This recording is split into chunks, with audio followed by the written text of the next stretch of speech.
Hi friends, என்னுடைய பேர் வசந்த். உங்களுக்கு வந்து தெரியும். நான் நாள் என்னுடைய அருமை உயிரோட உயிராக கலந்துருக்கிற கவிதாவுடைய உந்துதலால் நான் இன்றைக்கி வேலைக்கு போய் ஜாயின் பண்ணி நாள் ஜாயின் பண்ணியிருக்கேன். ஜாயின் பண்ணிவிட்டு நான் வந்து அங்கே அவளுக்கும் ஒரு வேலை கேட்டேன். அந்த வேலை அவங்க உடனே கொடுக்குறேன்னு சொல்லிட்டாங்க. ஏன்னா அவ்வளோ டேலண்டடான பொண்ணு. அதுக்கான ரெக்கார்ட்ஸ் அவங்கள்ட்ட கொடுத்தேன். எனக்கு பஸ்ஸில் தான் நான் வரேன் அப்படிங்கிற விஷயத்தை, எப்படி நீங்கள் இவ்வளோ தூரம் வரீங்க, நீங்கள் எங்கே ஸ்டே பண்ணியிருக்கீங்க அப்படின்னு கேட்கும்போது, நான் பஸ்ஸில் தான் வரேன்னு சொல்லும் போது, ட்ரெஸ் கோடுங்கிறது தான் முக்கியம், அதுதான் உங்களுடைய சிக்னேச்சர், அது வந்து ரொம்ப மல்டி லெவல் கம்பெனிக்கு ரொம்ப அவசியம் தேவை. அதனால் நீங்கள் வந்து ஒரு 2 வீலர் வாங்கிங்க, அது நாங்கள் ஸ்பான்சர் பண்ணுறோம், அதுக்கு வந்து அட்வான்ஸ் பேமெண்ட்டு எல்லாமே நாங்களே பண்ணிக்கிறோம், நீங்கள் என்ன காஸ்ட்டில் வேணாலும் வாங்கலாம், நாங்கள் ஒரு சின்ன அமௌண்ட்டு வந்து நான் உங்களுக்கு சேலரியில் பிடிச்சிக்கிறோம், அது இல்லாமல் நீங்கள் வந்து எக்ஸ்ட்ரா ஓடி அது மாதிரி எக்ஸ்ட்ரா டைம் ஒர்க் பண்ணும்போது அதெல்லாம் நாங்கள் அட்ஜஸ்ட் பண்ணிக்கிறோம் அப்படிங்கிற மாதிரி நாளே இப்படி ஒரு பெரிய ஆப்பர்ச்சுனிட்டி கொடுத்தாங்க. நாளைக்கு அந்த பொண்ணையும் ஜாயின் பண்ணி சொல்லிட்டாங்க.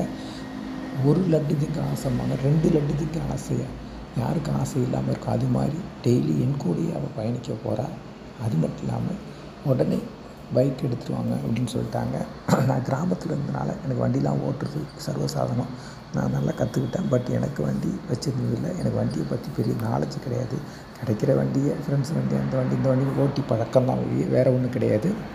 சரி, 2 விதமான சந்தோஷத்தையும் மனசுலேயும் சுமந்துக்கிட்டு நான் பஸ் பிடிச்சி ஒரு அடியாக என்னுடைய ரூம் வந்து சேர்ந்துட்டேன்.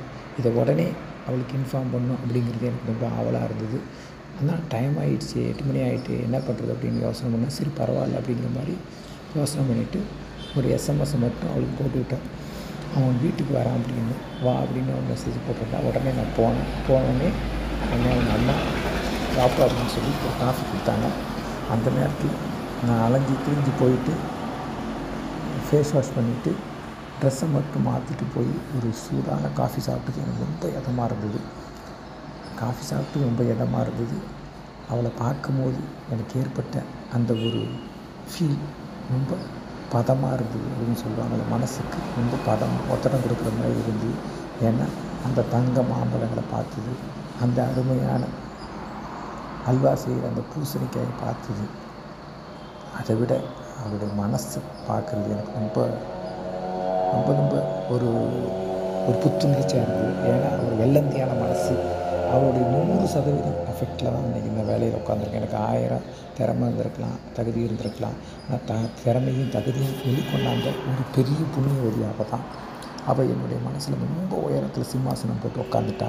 இப்போ என்ன ஆச்சு, எனக்கு பைக் எடுத்துங்கன்னு பர்மிஷன் கொடுத்துட்டாங்க. அந்த பைக்கில் எனக்கு மனசுக்கு பிடிச்சவ, என் மனசில் வந்து ஊஞ்சல் கட்டி ஆடுறவளை தினம் அழைச்சிட்டு போய் தினம் கூட்டிகிட்டு வர ஒரு அளப்பரிய ஒரு விஷயம். எனக்கு நினச்சி பார்க்கும்போதே நான் ஆகாயத்தில் ரெக்க கட்டி பறக்கிற மாதிரி ஒரு ஃபீல் எனக்கு கிடச்சிது. சரி அப்படின்ட்டு எல்லாத்தையும் நான் சுமந்துட்டு அவள்கிட்ட போய் எல்லாத்தையும் ஒப்பிச்சேன். ரொம்ப சந்தோஷப்பட்டா, ரொம்ப பெருமைப்பட்டா. அவங்க வீட்டில் உள்ள ஃபாதர் மதர் 2 பேர்ட்டையும் சொல்லி ரொம்ப சந்தோஷப்பட்டா. பரவாயில்ல அப்படின்னு அவங்களும் சொன்னாங்க. எனக்கு தெரியும் இந்த தம்பியை பற்றி, திறமையான பையன்கிறது பார்க்கும்போது தெரியும், இந்த பணிவை பார்த்து தெரியுது அப்படின்னு சொன்னாங்க. நான் சொன்னேன் எனக்கு பைக்கை பற்றி எந்த ஒரு ஐடியாவும் இல்லை அப்படின்னு. அவள் உடனே நிறையா பைக்கெல்லாம் செக் பண்ணி பார்த்துட்டு, உனக்கு தகுதியாக இருக்கிறது 2 பைக்கு தான், ஒன்று என்ஃபீல்டு எடுக்கணும், இல்லைன்னா யமஹாவில் ஒரு 2 lakh சம்திங்கில் ஒரு வண்டி போட்டுருவான், அந்த வண்டியை எடுத்தால் சூப்பராக இருக்கும் போகிறதுக்கு. நான் சொன்னேன், ஏன் இவ்வளோ ரேட்டில்? அப்படி கிடையாது, உன்னுடைய முறுக்கான உடம்புக்கு மிடுக்கான ஒரு வண்டியில் உட்காந்து போகிறது தான் சூப்பராக இருக்கும். நான் கிராமத்தில் வளர்ந்தவன், அதனால் சும்மா கல்லும் மண்ணும் மிதித்து ஓடி அந்த கண்டதையும் சாப்பிட்டு நல்லா கொஞ்சம் உடம்பு நல்லா இருக்கும். அதனால் அவள் சொன்னான், சரி உன் விருப்பம் அப்படின்ட்டு.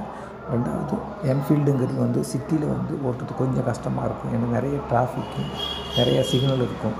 அதனால் யமஹா பெஸ்ட் அப்படின்னு சொல்லிட்டா. உடனே அவள் என்ன சொன்னான்னா, இது ஒன்றும் பிரச்சனை இல்லை, நம்ம எப்படி கிளம்பி போனாலும் ஷோரூம் திறக்கிறதுக்கு கொஞ்சம் டைம் ஆகிடும், நான் எல்லாத்தையும் ஆன்லைன்லேயே செக் பண்ணி ஆன்லைன்லேயே வந்து ரிக்வெஸ்ட் போட்டுடுறேன், போட்ட உடனே நமக்கு ஃபீட்பேக் வந்துடும்.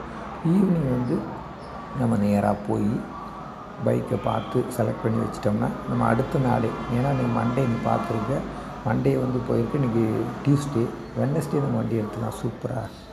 பொண்ணு கிடைச்சாலும் புதன் கிடைக்காத படிப்பாங்க. அதனால் புதன்கிழமை வண்டி எடுத்துருவோம்.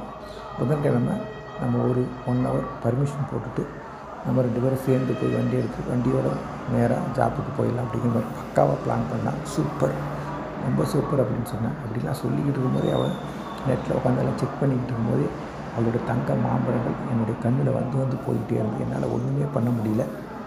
அடக்க முடியாத ஆனந்தமாக இருந்தது. அது அடக்கி ஆளணுங்கிற ஒரு ஆளுமையும் இருந்தது. சரி அப்படின்னு எல்லோரும் உடனே சரி அவங்க வந்து போய் ஸ்டே பண்ணுவாங்க எல்லாம் நைட்டு படுத்துட்டு ஏன்னா காலையில் முன்னாடியே கிளம்பணும், நாளைக்கு ஜாப் இருக்குது, நான் நிறைய ப்ரிப்பேர் பண்ணணும் அப்படிங்கிற மாதிரி சொல்லிட்டேன். நானும் உடனே கிளம்பி வந்துட்டு ரொம்ப நாள் டைம் ஸ்பெண்ட் பண்ணி பேசலை. உடனே அடுத்த நாள் காலையில் ஏர்லி மார்னிங்கே எழுந்துச்சி எல்லாத்தையும் ப்ரிப்பேர் பண்ணிவிட்டு கிளம்பிட்டோம். கிளம்பி அவங்க சொன்ன மாதிரி இங்கேயே ஒரு ஆட்டோ பிடிச்சி கிளம்பியாச்சு.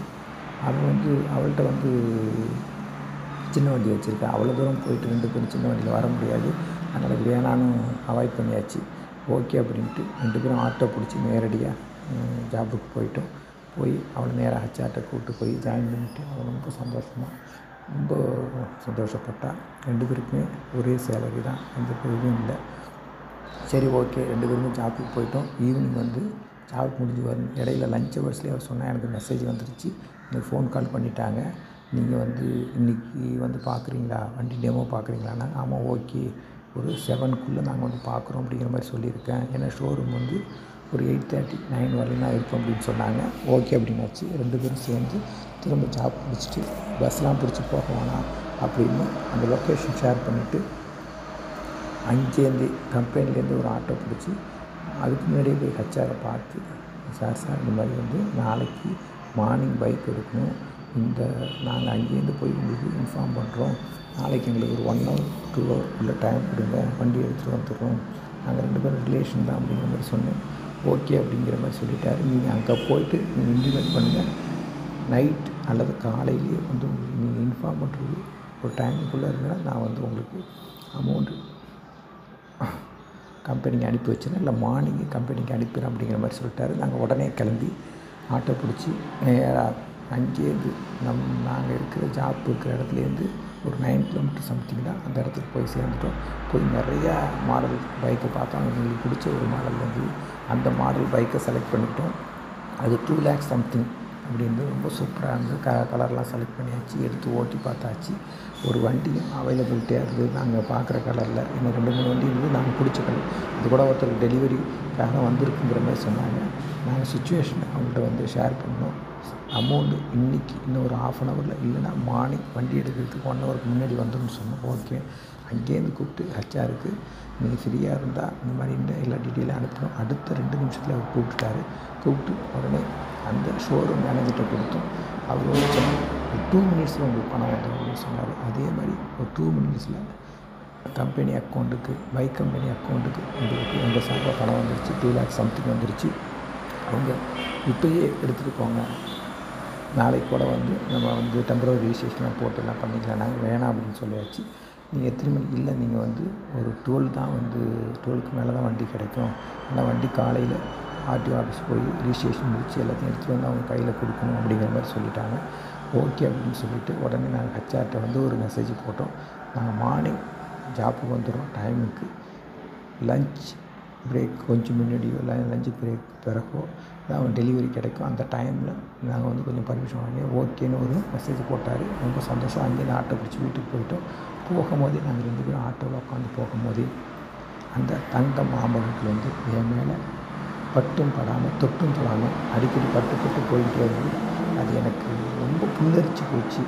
இந்த தங்க மாம்பழம் என்னை தொடுறது ரொம்ப அளப்பரிய சந்தோஷமாக இருந்தது. அது தெரிஞ்சு தொடுதா தெரியாமல் தொடுதா, அந்த மாம்பழம் தெரிஞ்சு என்னை வந்து இடிக்குதா தெரியாமல் இடிக்குதானே எனக்கு தெரியாது. அது மட்டும் இல்லாமல் 2 பேரும் உட்காந்து போகும்போது அந்த பூசணிக்காய் வந்து என் மேலே படும்போது ரொம்ப சூப்பராக இருந்தது. 2 பேருமே ரொம்ப அன்னோன்யமாக ரொம்ப க்ளோஸாக இருந்தோம். அதுக்கு பிறகு அவள் சொன்னால் லைஃப்பில் வந்து நம்ம 2வது ஸ்டெப் எடுத்து வச்சிட்டோம், 3வது ஸ்டெப் நம்ம எடுத்து வைக்கணும் அப்படின்னா என்ன 3வது ஸ்டெப் கவிதா அப்படின்னு கேட்டேன். இல்லை அப்படின்னு தயங்கினான். அப்போ நான் சொன்னேன், எனக்கு ஒன்று ரொம்ப பிடிச்சிருக்கு கவிதா, வாழ்க்கையில் இந்த கொஞ்ச நாள் பழகினதிலே உன்னால் எனக்கு இவ்வளோ பெரிய உயர்வு கிடச்சிருக்கு, வாழ்க்கை முழுக்க உன் கூட பயணித்தா எனக்கு எவ்வளோ பெரிய உயர்வு கிடைக்கும், எவ்வளோ பெரிய சந்தோஷம் கிடைக்கும், எவ்வளோ பெரிய வந்து ஒரு புத்துணர்ச்சி கிடைக்கும், வாழ்க்கையை எங்கேயோ கொண்டு போயிடுவார் அப்படின்னு நான் சொன்னேன். அப்படியா அப்படி நீ நினைக்கிறியா அப்படின்னா, ஏன் உனக்கு அந்த ஃபீல் வரலையா அப்படின்னா, எனக்கு நிறைய ஃபீல் இருக்குது, அதெல்லாம் சொல்ல முடியல. நான் ஒரு பொண்ணாக இருக்க, நீ ஒரு பையனாக இருக்க அப்படின்னா, சரி நீ ஒன்றும் ஒரி பண்ணாத, நாளைக்கு நம்ம சூப்பராக ஒரு ஸ்டெப்பு சக்ஸஸ் பண்ணிட்டு அடுத்த ஸ்டெப்பை பற்றி நம்ம பேசுவோம் அப்படின்னு சொன்னால், எனக்கு அப்படியே சந்தோஷத்தில் அவளுடைய 2 கையை பிடிச்சிக்கிட்டு நன்றி சொல்லிக்கிட்டே இருந்தேன். அந்த நன்றி என்னால் நான் தழுதழுக்க நன்றி சொன்னேன். அவனும் என் கையை இறுக பிடிச்சிக்கிட்டு, இப்படிப்பட்ட ஒரு பையனை நான் சிட்டி லைஃப்பில் பார்த்ததே இல்லை, ரொம்ப வெள்ளந்தியாக இருக்கிற, ரொம்ப யதார்த்தமாக இருக்கிற, சொன்னதை செய்கிற கிளிப்புள்ள மாதிரி சும்மா சொன்னேன், கொஞ்சம் கூட கூச்சப்படாமல், கொஞ்சம் கூட பதட்டம் இல்லாமல் ஹச்ஆர்ட்ட போய் துணிச்சலாக கேட்டிருக்கேன். எனக்கு உனக்கு வேலைக்கு போனதே பெரிய விஷயம், நீ அதையும் சக்ஸஸ் பண்ணி கொண்டாந்துட்ட, உண்மையிலே காட் கிரேஸ் தான் அப்படிங்கிற மாதிரி சொன்னால், அதே மாதிரி நீ லக்கான பர்சனை பற்றி உடனே பேமெண்ட்டு ஹச்ஆர் எவ்வளோ பெரிய ஆள், ஒரு மெசேஜ் போட்டு 2 நிமிஷத்தில் லைனுக்கு வர, 2 நிமிஷத்தில் பணத்தை ட்ரான்ஸ்ஃபர் பண்ணுற, இல்லை ஒரு பெரிய மிராக்கல். ஏன்னா கோடிக்கணக்காக ட்ரான்சாக்ஷன் பண்ணுற ஒரு மல்டி லெவல் கம்பெனியில் ஒரு சாதாரண ஒரு எம்ப்ளாயி இவ்வளோ பெரிய அப்ரிஷியேட் பண்ணுறாருன்னா, நீங்கள் ரொம்ப வெள்ளந்தியாக அவர்கிட்ட பேசுகிறீங்க, உண்மையாக பேசிக்க அப்படிங்கிறத அவர் ரொம்ப எடுத்துக்கிட்டாரு. இந்த கதையோட என்னால் ரொம்ப உன்னை பார்க்கும்போது எனக்கு ரொம்ப லவ்வபுளாக இருக்குது, உன் கூட பயணிக்கிறது, உன்னை நட்பு பாராட்டுறது, உன் கூட ஜெயின் பண்ணுறது எனக்கு ரொம்ப சந்தோஷமாக இருக்குது அப்படின்னு சொல்லி என்னை உச்சி வந்தால், இந்த கதையோட கடைசி பகுதி அடுத்த எபிசோடில் பார்க்க போகிறோம். அது வரையும் காத்திருங்க. எங்களுக்கு சப்போர்ட் பண்ணுங்கள், எங்களை சப்ஸ்கிரைப் பண்ணுங்கள், உங்களோட நண்பர்களுக்கு ஷேர் பண்ணுங்கள், அவங்களையும் சப்ஸ்கிரைப் பண்ண சொல்லுங்கள். வணக்கம்.